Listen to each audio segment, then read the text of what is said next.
मैं हूं भरत कुमार और आप सबका स्वागत करता हूं मेरे मीस चैनल पर।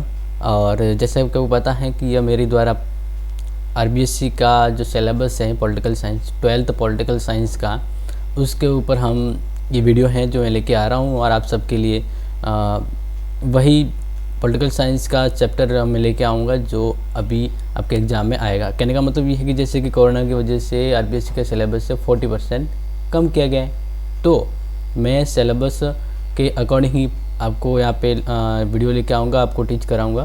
तो इसमें ध्यान रखना है कि यह पॉलिटिकल साइंस की 12th आर्ट्स की क्लास है और इसमें हम अप टू डेट पढ़ेंगे जो सिलेबस दिया हुआ है उसके अकॉर्डिंग। तो जैसा कि आपको पता है फर्स्ट लेसन है पॉलिटिकल साइंस में न्याय, ठीक है ना।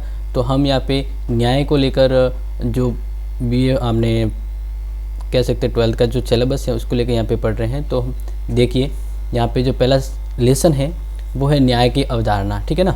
ये न्याय की अवधारणा है वो मैं आपको बता देता हूँ कि मतलब न्याय के बारे में क्या विचार रहा है, क्या थ्योरी है, क्या कॉन्सेप्ट है, तो वो यहाँ पे हम समझेंगे।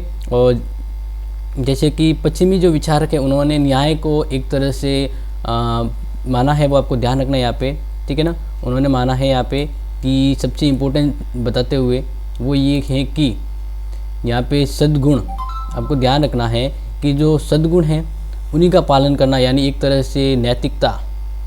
यानी प्राचीन जो विचारक थे उन्होंने न्याय को नैतिक गुण माना है, ठीक है ना। यानी न्याय के अंदर जो जिस तरह की कार्य प्रणाली है, जो कार्य हो रहे हैं उसको नैतिक गुणों से संबंधित मानते हुए यहाँ पे समझाया गया है, ठीक है ना। तो इस तरह से आपको ये ध्यान रखना है कि हम जो यहाँ पे ये पढ़ेंगे तो इसमें आपको सबसे इम्पोर्टेंट ये ध्यान रखना है कि अपना जो लेसन है वो इसी के आधार पे है। तो देखिए पहला हम प्लेटो के विचार को यहाँ पे पढ़ रहे हैं। तो आपको ध्यान रखना है कि जैसे मैं कर्सर मूव कर रहा हूँ तो मैं वही लाइन को पढ़ रहा हूँ, आपको वहाँ पे गौर करें। तो प्लेटो की जो बात है यहाँ पे हम प्लेटो के जैसे विचार की बात करें तो एक बार यहाँ पे देख लें कि अलग न्याय प्रयत्न की व्याख्या अलग अलग विचारकों ने अपने अलग अलग ढंग से करने का प्रयत्न किया है। तो राजनीतिक चिंतन में न्याय के अर्थ को स्पष्ट करने का सर्वप्रथम प्रयास यूनानी और राजनीतिक विचार प्लेटो ने किया था, ठीक है ना। तो ये आपको ध्यान रखना है। प्लेटो के द्वारा सबसे पहले न्याय के संदर्भ में जो विचार है वो दिए गए हैं।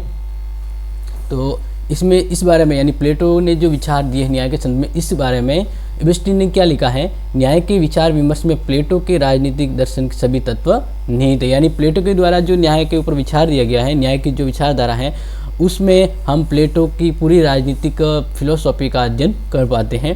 तो हम यहाँ पे देखेंगे प्लेटो के अनुसार न्याय क्या है। तो आपको ध्यान देना है कि प्लेटो न्याय के दो रूप मानता है जिनमें एक व्यक्तिगत और दूसरा सामाजिक, ठीक है ना। अब इसमें सामाजिक मतलब राज्य से संबंधित ध्यान रखना है।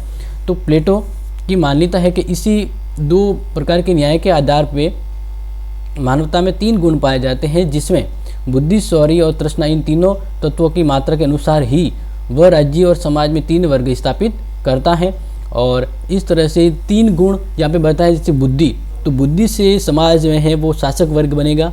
और इसी तरह दूसरा जैसे यहाँ पे मेंशन हो रहा है कि शौर्य गुण है, शौर्य गुण से संपन्न होगा वो सैनिक वर्ग के संदर्भ होगा। और वहाँ उस राज्य में मैं बता रहा हूँ कि उस राज्य में शौर्य गुण से है प्लेटो के अनुसार कौन सा वर्ग बनेगा, सैनिक वर्ग। और तृष्णा, इसी तृष्णा वर्ग से यानी कह सकते कि जो लेना ही कोई चीज़ होती है, लेने का मतलब कुछ कोई भावार्थ होता है कि कम ज़्यादा हो, मन में कोई लालच होता है, कभी किस तरह की जो मतलब वो आ रही है तृष्णा के संदर्भ में जो विचार है, इस आधार पर उत्पादक वर्ग है वो बनेगा। तो इन तीनों तत्वों की मात्रा मनुष्यों में अलग अलग होती है, किसी में शौर्य गुण ज़्यादा हो, किसी में बुद्धि गुण ज़्यादा हो, किसी में तृष्णा कम हो। तो इस तरह से राज्य और समाज में 3 वर्ग स्थापित होते हैं। तो पहला वर्ग तो मैंने बता दिया शासक वर्ग, दूसरा है सैनिक वर्ग, और तीसरा है यहाँ पे जो बता रहा हूँ कि तीसरा जो वर्ग है वो शौर्य वर्ग है। तो अलग अलग यहाँ पे हम बात करें तो इन तीनों के होने से, इस तीनों के होने से एक राज्य का प्रशासन है वो चलता है। लेकिन तीनों के मिलने के बाद अगर सही रूप में है तो वो सद्गुणी व्यवस्था स्थापित होती है, वो आपको ध्यान रखना है यहाँ पे। तो इस पर आगे हम देखें कि जिस तरह से प्लेटो ने न्याय को मानव का आत्मीय गुण माना है, ये आपको विशेष तौर पे ध्यान देना है, ये हाईलाइट है यहाँ पे, आपको विशेष तौर पे ध्यान रखना है। क्योंकि प्लेटो ने न्याय को मानव का आत्मीय गुण माना। आत्मीय गुण माना मतलब इसने न्याय का नैतिक रूप में वर्णन करते हुए ये बात कही है। तो इसमें आपको इस चीज़ को वापस और विशेष तौर पे ध्यान रखना है कि प्लेटो ने न्याय को आत्मा का मानवीय सद्गुण माना है, और प्लेटो के अनुसार आत्मा में निहित न्याय का विचार वास्तव में राज्य निहित में होता है।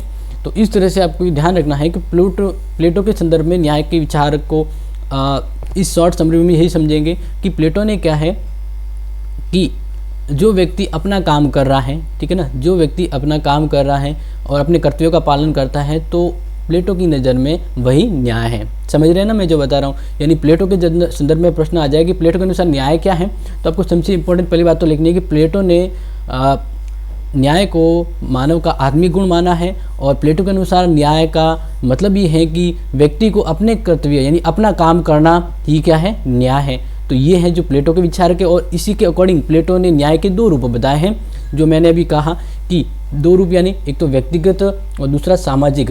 व्यक्तिगत जो न्याय है यानी राज्य के अंदर जो व्यक्ति है उसको उस संदर्भ में किस तरह की न्याय व्यवस्था प्रणाली जो मिल रही है वह अपने व्यक्तिगत मामलों में किस तरह से स्वतंत्र हैं।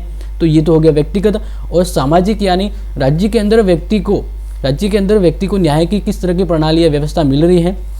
प्लेटो ने इसका वर्णन किया है कि सामाजिक स्तर पर राज्य के द्वारा व्यक्ति के लिए क्या व्यवस्था की जा रही है और किस तरह से वह राज्य में न्याय का उपयोग करते हुए लाभान्वित हो सकता है। तो ये आपको ध्यान रखना। साथ ही साथ ये भी बताया कि मानव में 3 गुणों को यहाँ पे दर्शाया गया है प्लेटो के अनुसार। शौर्य, ठीक है ना, वो आपको ध्यान रखना, बुद्धि और तृष्णा, इन 3 गुणों के आधार पर समाज में 3 वर्ग होते हैं, और तीनों का मानव में कम ज़्यादा जो स्तर होता है वो पाया जाता है। तो इस तरह से आज का ये जो टॉपिक है वो प्लेटो के न्याय के बारे में था। तो आप समझ गए होंगे। नेक्स्ट जब हम सेकंड पार्ट इसका आएगा, ठीक है ना, न्याय का, तो हम अरस्तु के विचार के बारे में पढ़ेंगे। अरस्तु के अनुसार न्याय क्या है, ठीक है ना। तो जैसे कि आज ये इस चैनल पे फर्स्ट वीडियो है, तो मैंने शॉर्ट ही बनाया है ताकि आप इसको समझ सकें, और नेक्स्ट वीडियो है वो थोड़ा बड़ा होगा, तो इस पर हो सके तो पूरा पार्ट है वो हम उसको वहाँ पे लाने का प्रयास करेंगे, आप समझ सकें, ताकि क्योंकि एग्ज़ाम अब कंफर्म है कि अब मई के आसपास होने वाले हैं, तो स्कूल के भरोसे तो बैठ ही नहीं सकते, आपको सेल्फ स्टडी करना। और साथ ही साथ ये जो यहाँ पे आपको मेरे द्वारा जो वीडियो प्रोवाइड किए जाएंगे वह आपके लिए पर्याप्त हैं, और उससे संबंधित आपको और भी अध्ययन सामग्री प्रोवाइड की जाएगी।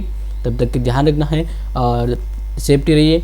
और ध्यान रखना है कि आप जस्ट जो नया वीडियो आएगा तो इसके लिए आपको इस चैनल को सब्सक्राइब करना है, और अपने 12th के जो जितने भी साथी हैं उनको शेयर ज़रूर करें, क्योंकि ये फर्स्ट पार्ट है। नेक्स्ट जो पार्ट होगा उसको बेहतर तरीके से आपके सामने प्रेजेंट किया जाएगा, ठीक है ना। तो तब तक के लिए अपना ध्यान रखिए और वापस मिलेंगे। Thank you.